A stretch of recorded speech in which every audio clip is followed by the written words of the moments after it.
राधे राधे दोस्तों, मैं राघव अवस्थी आप सभी लोगों का अवस्थी डिजाइन अड्डा के यूट्यूब चैनल पर हार्दिक स्वागत करता हूं।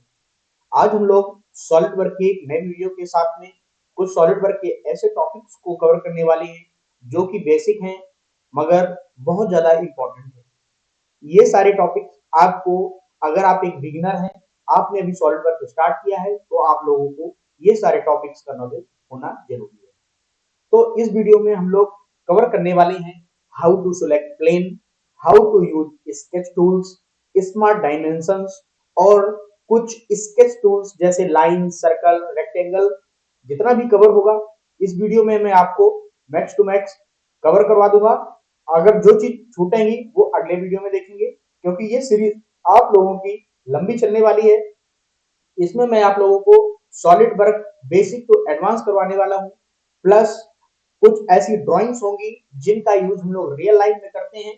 उसका हम लोग एक स्केच बनाना, एक उसका 3D बनाना, उसका असेंबल पार्ट बनाना और उसे प्रोडक्शन पर्पज से किस तरीके से तैयार कर दिया जाता है, प्रोडक्शन ड्राइंग किस तरीके से तैयार की जाती है, हम लोग इस सीरीज में इस लेवल पर इस सॉलिड वर्क को पढ़ने वाले हैं। तो हम लोग समय ना गवाते हुए शुरू करते हैं। तो सबसे पहला हम लोग देखते हैं कि इसमें जब भी हम ड्राइंग बनाते हैं, पहले वीडियो में मैंने आपको इससे इंटरफेस से परिचित करा दिया था। यहाँ पर ये फीचर ट्री होती है, रिबन एरिया होता है। ये अगर आप लोगों को नहीं पता है तो इसके पहले वाला वीडियो देख लीजिएगा। तो जो रिबन होता है उसमें आप लोगों के टूल्स दिए रहते हैं जिनका प्रयोग करके हम लोग किसी भी ड्राइंग को क्रिएट करते हैं। और लेफ्ट साइड में आप लोगों को एक फीचर ट्री देखने को मिल रही है जिसमें ये प्लेन का ऑप्शन रहता है। प्लेन कौन कौन से होते हैं हमारे? Front, top and right. किसी भी ड्राइंग को बनाने के लिए हमें 3 प्लेन की जरूरत पड़ती है, फ्रंट प्लेन, टॉप प्लेन और राइट प्लेन। इनका सिलेक्शन बहुत सारे बच्चे होते हैं, उन्हें पता नहीं होता किस तरीके से कब हम फ्रंट प्लेन ले, कब टॉप प्लेन ले और कब राइट प्लेन ले। मैं आप लोगों को एक थंबनेल बताता हूं जिससे आप लोगों को आगे प्लेन सेलेक्ट करने में कभी भी प्रॉब्लम नहीं होगी। आप लोग जैसे कोई पार्ट देखते हैं, उस पार्ट को आप लोग जिस प्लेन से, टॉप से, राइट से या फ्रंट से, जिस प्लेन से ज्यादा डिटेलिंग में देख पा रहे हैं, आप लोग हमेशा उस पार्ट को उसी प्लेन पर बनाइएगा। तो एक कोई ऐसा पार्ट है जिसमें हम लोगों को फ्रंट प्लेन से बहुत ज्यादा डिटेलिंग मिल रही है, तो आप लोगों को क्या करना पड़ेगा? ऑटोकैड का आप लोग एक न्यू पेज ओपन करेंगे। न्यू पेज ओपन करने के बाद में फ्रंट प्लेन पे आप लोग राइट क्लिक करेंगे। राइट क्लिक करते ही एक फीचर ट्री ओपन होकर आ जाएगी जिसमें आप लोगों को सबसे पहला ऑप्शन मिलेगा स्केच का। आप लोग इस पे स्केच पे लेफ्ट क्लिक करेंगे। लेफ्ट क्लिक करते ही आप लोगों के सामने फ्रंट प्लेन सेलेक्ट होकर आ जाएगा। ये फ्रंट प्लेन आप लोगों का रेडी हो चुका है। इस पे आप कोई भी स्केच बनाएंगे, इसके बाद में हम लोग कोई भी उसमें फीचर अप्लाई करेंगे, वो अप्लाई इजिली हो जाएगा। तो प्लेन सिलेक्शन देख लिया। इसी तरीके से अगर आप लोगों को टॉप प्लेन सिलेक्ट करना है तो ये टॉप प्लेन आप लोगों के सामने आ जाएगा। इसी तरीके से अगर आप लोगों को राइट प्लेन सिलेक्ट करना है तो ये आपका राइट प्लेन सिलेक्ट होकर आ जाएगा। अभी हम लोग फ्रंट प्लेन सिलेक्ट करते हैं। फ्रंट प्लेन सिलेक्ट करने के बाद में हम लोग यहाँ पर किसी एक स्केच को बनाते हैं और उसमें किस तरीके से डायमेंशन दी जाती है वो देखते हैं। तो आप लोगों के सामने यहाँ पर रिबन एरिया में कुछ ऑप्शन देखने को मिल रहे होंगे, जैसे फीचर है, स्केच लिंक है और सीट मेटल है, वेलवेंट्स है। अगर सीट मेटल वेलवेंट्स गायब भी है, यहाँ पे नहीं भी दिख रहे हैं, तो मैंने आप लोगों को इसके पहले वाले वीडियो में बताया है टैब पे जाकर आप लोग इसे कैसे एक्टिव करेंगे। जब इस पे हम आएंगे तो इसे भी हम बता भी देंगे दोबारा से भी। तो सबसे पहले हम लोग यहाँ से स्केच देखेंगे। स्केच जैसे आप लोग टैब्स पे जाएंगे और स्केच यहाँ से मैं यहाँ से अनटिक कर देता हूँ। अब आप लोगों के सामने स्केच का ऑप्शन गायब हो गया है। अगर ऐसा आप लोगों में प्रॉब्लम आती है तो आप लोग क्या करेंगे? रिबन एरिया पे कहीं भी राइट क्लिक करेंगे। राइट क्लिक करने के बाद आप टैब्स पे जाएंगे। टैब्स पे जैसे ही माउस का कर्सर ले जाएंगे तो आप लोगों के सामने राइट साइड में एक फीचर ट्री ओपन होके आ जाएगी। ड्रॉप डाउन मेनू बार भी बोल सकते हैं। तो इस पे आप लोगों का, अभी आप देख रहे हैं स्केच अनटिक है, तो आप लोग इस पे टिक कर देंगे। टिक करते ही आप लोगों के सामने रिबन एरिया में स्केच टैब देखने को मिल जाएगा। अब हम लोग यहाँ पे देखते हैं कुछ ऑप्शंस दिए गए हैं, जैसे लाइन का है, सर्कल का है, स्प्लाइन का है, प्लेन्स का है, रेक्टेंगल है, 3D आर्क है, इलिप्स है, टेक्स्ट है। तो इन सभी ऑप्शंस को हम लोग वन बाय वन करके समझने वाले हैं। तो सबसे इंपॉर्टेंट जो ऑप्शन है इसमें वो है लाइन का, क्योंकि आप लोग कोई भी ऑब्जेक्ट बनाएंगे तो उसे सबसे पहले ड्रॉ करेंगे, लाइन से ड्रॉ करेंगे। ड्रॉ करने के बाद में हम लोग उसमें कोई ना कोई फीचर अप्लाई करेंगे। तो आप लोग प्लेन सेलेक्ट करने के बाद में जैसे ही लाइन पे क्लिक करेंगे तो आप लोगों की लाइन कमांड एक्टिवेट हो जाएगी। अब आप लोगों को एक इसका पहले ओरिजिन पॉइंट देना होगा। आप जब भी लाइन बनाते हैं तो आप लोगों को सबसे पहला एक पॉइंट देना होता है, इसके बाद में आप लोग उसे ड्रैग करते हैं। जैसे आप लोगों को अगर पेपर पे भी एक लाइन बनानी है तो सबसे पहले आप पेन के पॉइंट को रखेंगे और उससे फिर ड्रैग करेंगे। तो सेम प्रोसेस इसमें भी है। आप लोग इसको ओरिजिन मान लीजिएगा, हमेशा ओरिजिन से ही ड्राइंग को स्टार्ट कीजिएगा, क्योंकि इसमें एक फुल्ली डिफाइंड और अंडर डिफाइंड का ऑप्शन आता है, मैं वो बताऊंगा उसको आप लोगों को किस तरीके से फुल्ली डिफाइंड करना है। और मैं आप लोगों को ये जो ओरिजिन से स्टार्ट करने का मतलब बता रहा हूँ, इसका भी मतलब समझा दूंगा। तो सबसे पहले देखते हैं लाइन को हम लोग ओरिजिन से कैसे बनाएंगे। ओरिजिन पे आप लोग क्लिक करेंगे और इसे माउस को इस तरीके से ड्रैग करेंगे जिस भी डायरेक्शन में आप लोगों को ये लाइन चाहिए। अब मान लीजिए मैं इस डायरेक्शन में क्लिक करता हूं। आप लोग जब सही डायरेक्शन में पहुंच जा रहे होंगे, मतलब राइट या एक्स पे, वाई पे, माइनस वाई पे या माइनस एक्स पे, तो ये लाइन सीधी नजर आएगी जब उसी डायरेक्शन में आपकी लाइन होगी।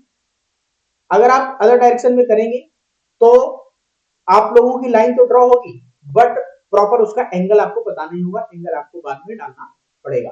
तो सबसे पहले हम लोग एक स्ट्रेट लाइन ले लेते हैं। स्ट्रेट लाइन लेने के बाद में, जैसे ऑटोकैड में आप लाइन लेते थे, सिलेक्ट करने के बाद पॉइंट देने के बाद में उसकी डायमेंशन देनी होती थी, बट इसमें ऐसा नहीं होता है। आप लोग पूरा एक स्केच ड्रॉ कर लेंगे, उसके बाद में एक ऑप्शन आता है स्मार्ट डायमेंशन। स्मार्ट डायमेंशन में आप लोग जैसे ही जाएंगे तो आप लोगों की यहाँ पर डायमेंशन, स्मार्ट डायमेंशन एक्टिव हो जाएगी और इस लाइन पे क्लिक करके कहीं भी क्लिक करें और इस तरीके से क्लिक करने के बाद में लेफ्ट क्लिक करेंगे। लेफ्ट क्लिक करने के बाद में ऊपर या नीचे कहीं भी माउस को ले जाएंगे कर्सर को, और वहां पर लेफ्ट क्लिक को दोबारा से क्लिक करके छोड़ देंगे। छोड़ते ही यहाँ पर आप लोगों से डायमेंशन पूछेगा वो। मैंने मान लीजिए ये 50 mm की लाइन में लेनी है, 50 एंटर करके आप लोग ओके कर। ओके करने के बाद में ये लाइन आपकी 50 mm की हो गई है और यहाँ पर देख रहे हैं इससे पूरा हमारा ब्लैक हो गया है और दूसरा यहाँ पर देखने को मिलेगा फुल्ली डिफाइंड हो गया। आप कोई भी स्केच बनाए, मैं आप लोगों को ऐसे बड़े बड़े पार्ट्स बताऊंगा जिसमें कई सारी लाइंस होगी, कई सारी डायमेंशंस होगी, बट जब तक वो फुल्ली डिफाइंड नहीं हो जाएंगे तब तक आप लोगों को कोई भी फीचर अप्लाई नहीं करना है। तो यहाँ पर ये फुल्ली डिफाइंड हो रखी है। अगर कुछ ऐसा हो जाता, मान लीजिए मैं इसे डिलीट करता हूं और आप लोग लाइन को भी डिलीट कर दीजिए, लाइन को डिलीट करके दोबारा एक लाइन लेते हैं और मैं इसे इस तरीके से ड्रॉ कर लेता हूं। ड्रॉ करने के बाद में इसकी मैं डायमेंशन दे देता हूं। डायमेंशन देने का तरीका वही है, डायमेंशन देने का तरीका मैं एक दूसरा भी बता देता हूं साथ के साथ। स्मार्ट डायमेंशन पे जाके भी आप लोग क्लिक कर सकते हैं और कुछ माउस के गेस्चर्स होते हैं। जैसे आप कहीं भी पेज पे राइट क्लिक करेंगे और माउस को ड्रैग करेंगे, क्लिक करके छोड़ना नहीं है, माउस को क्लिक करके ड्रैग करना है ऊपर, या कहीं भी हल्का सा ड्रैग करेंगे तो आप लोगों के सामने एक ये माउस का गेस्चर ओपन होके आ जाएगा। मैंने गेस्चर पे 4 चीजें लगा रखी हैं। सबसे ऊपर आप लोगों को यहाँ पर स्मार्ट डायमेंशन देखने को मिल रही, देखिए मैंने उस पे माउस को ड्रैग किया तो स्मार्ट डायमेंशन आ गई।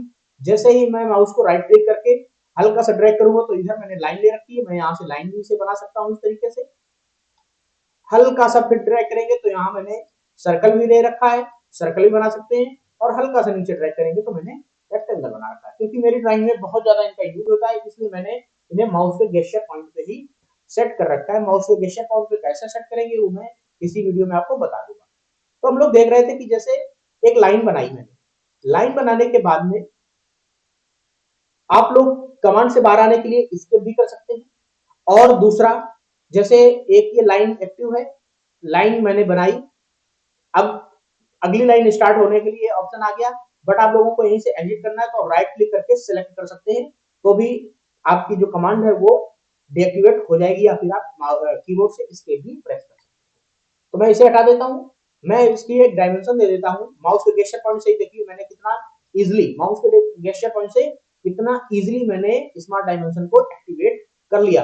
वरना आप क्या करते, रिबन पे जाते स्मार्ट डायमेंशन लेते, दोबारा से आप लोग इस तरीके से डायमेंशन उसे देते। तो मैंने माउस के गेस्चर पॉइंट से डायमेंशन को ले लिया और मैं इसे डायमेंशन दे देता हूं 50। अब आप देख रहे हैं ये लाइन अभी भी ब्लू है और यहाँ पर अंडर डिफाइंड भी लिखा हुआ है। क्यों लिखा हुआ है? क्योंकि ये इसी एंगल पे लाइन बनी हुई है। अब मैं क्या करूं, एक लाइन बनाऊं या फिर, क्योंकि हमें एंगल देना है तो एक रेफरेंस लाइन मुझे चाहिए होगी, तो मैं यहां से इसका एंगल डालूं, एंगल डालने के बाद में रेफरेंस लाइन को भी कुछ भी डायमेंशन दे दो, क्योंकि रेफरेंस लिया है मान लीजिए 50। अब एंगल डालने के बाद में आप लोगों की ये लाइन पूरी फुल्ली डिफाइंड हुई है, पूरा स्केच फुल्ली डिफाइंड हुआ। तो इस तरीके से अगर एंगल पे डालना है आप लोगों को तो एंगल पे भी डाल सकते हैं, क्योंकि एंगल में एक रेफरेंस पॉइंट देना जरूरी है। अब आपसे क्या हुआ है, कभी ये लाइन आप जब ड्रॉ कर रहे हैं, करते समय जैसे लाइन ले ली मैंने, अब आप ड्रॉ कर रहे हैं तो हल्की सी जो आपका माउस है वो ऊपर चला गया, लाइन ऊपर चली गई। और अब आप डायमेंशन देंगे, डायमेंशन देने के बाद में भी आप लोगों का स्केच डिफाइंड नहीं होगा। तो आप लोग सोचेंगे क्यों नहीं डिफाइंड हुआ है। अब तो मैंने आपको बताया है कि जब तक ये अंडर डिफाइंड है ना, आपको आगे का स्टेप बढ़ाना ही नहीं है। अब आप लोगों के दिमाग में आएगा कि इसे कैसे डिफाइन करूं। मान लीजिए ये लाइन आपको स्ट्रेट बनानी थी इस हॉरिजॉन्टल डायरेक्शन में, तो आप लाइन पे राइट क्लिक करेंगे, राइट क्लिक नहीं सॉरी लेफ्ट क्लिक करते ही आप लोगों के सामने एक ऑप्शन यहाँ पर ओपन होके आ जाएगा, और दूसरा यहाँ पर भी वही सेम ट्रिक खुल के आ जाएगी। मान लीजिए इस लाइन पे मैंने जब क्लिक किया तो यहाँ पर आपको 3 रिलेशन देखने को मिलेंगे। मतलब हम कोई भी ड्राइंग बनाते हैं उसका किसी ना किसी पार्ट से, किसी ना किसी पॉइंट से एक रिलेशन ऐड करते हुए चलते हैं। तो मान लीजिए ये मुझे हॉरिजॉन्टल डायरेक्शन में रखनी थी, तो मैं यहाँ से हॉरिजॉन्टल क्लिक कर दूंगा, और ओके करने के बाद में आप लोग देख पा रहे होंगे ये स्केच पूरा फुल्ली डिफाइंड हो गया, बैक भी हो गया, और दूसरा यहाँ पर लिख दिया है फुल्ली डिफाइंड। तो इस तरीके से आप लोग हॉरिजॉन्टल और वर्टिकल का रिलेशन यहाँ पर लगा सकते हैं। मैं आप लोगों को वर्टिकल का भी रिलेशन लगा के दिखा देता हूँ। मान लीजिए ये लाइन ऐसी बन गई और ये मैंने डायमेंशन दे दी, बट ये अभी भी फुल्ली डिफाइंड नहीं हुई है। तो हम लोग क्या करेंगे, माउस को कर्सर लाइन पे ले जाएंगे, लाइन पे ले जाने के बाद में लेफ्ट क्लिक करेंगे, लेफ्ट क्लिक करने के बाद में आप लोगों के माउस के पास हुई ये सारी चीजें देखने को आपको मिल जाएंगी। ये ऑप्शन मैं वन बाय वन करके आपको बताऊंगा। तो यहाँ पर आप make horizontal sorry make vertical का रिलेशन लगा देंगे, क्योंकि हमें यहाँ पर वर्टिकल लाइन चाहिए थी। आपको जो भी रिलेशन लगाना है, हॉरिजॉन्टल लगाना है, वर्टिकल लगाना है, वो आप लोग इजीली लगा सकते हैं। तो यहाँ पर मैंने हॉरिजॉन्टल एंड वर्टिकल रिलेशन के बारे में भी पढ़ लिया, लाइन को भी पढ़ लिया। अब हम लोग देख लेते हैं इस लाइन से अगर मैं एक कोई रेक्टेंगल बनाना चाहूं, मान लीजिए मैंने ये डायमेंशन दी, ये दी, ये लाइन बना ली, एक ये लाइन बना ली, और इसे यहां से क्लोज कर दिया। क्लोज करने के बाद में ये आप लोगों को रेक्टेंगुलर बनाना था। तो रेक्टेंगल की परिभाषा क्या होती है, आमने सामने की भुजाएं बराबर होती हैं। तो मैं एक काम ये कर सकता हूं कि इसकी डायमेंशन इस तरीके से दे दूं, इस लाइन की डायमेंशन इस तरीके से दे दूं, जो भी चाहिए हो वो आप क्लिक करके यहाँ पर डाल सकते हैं। अब क्या है, मैंने ये डायमेंशन डाल दी। अब अगर इसे एडिट भी करना है तो इस तरीके से आप इसे एडिट कर सकते हैं। ये मैंने 10 दे दी, ये मैंने 15 दे दी, इसमें मैंने हॉरिजॉन्टल का रिलेशन लगा दिया। ये आप लोगों के सामने अगली 2 लाइन का रिलेशन था इससे इक्वल का। तो ये 2 डायमेंशन, क्योंकि रेक्टेंगल की परिभाषा ही होती है आमने सामने की भुजाएं बराबर होती हैं, तो मैंने आमने सामने की भुजाएं बराबर कर दी।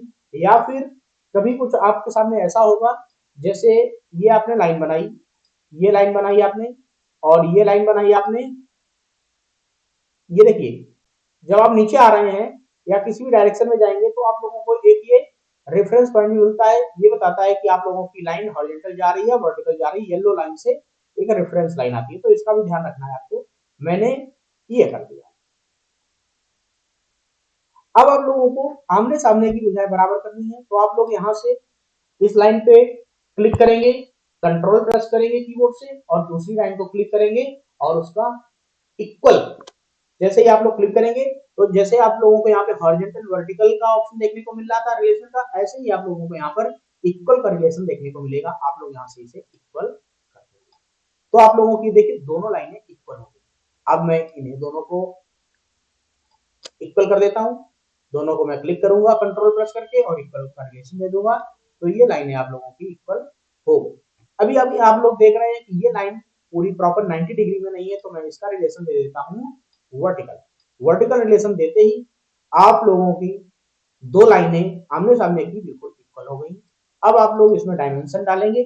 मान लीजिए मैंने इस भुजा को 10 mm डायरेक्शन दे दिया या डायमेंशन दे दी, और इसे मैंने 20 mm दे दी, तो आप लोगों के सामने एक 10 बाई 20 का रेक्टेंगल बन के आ गया।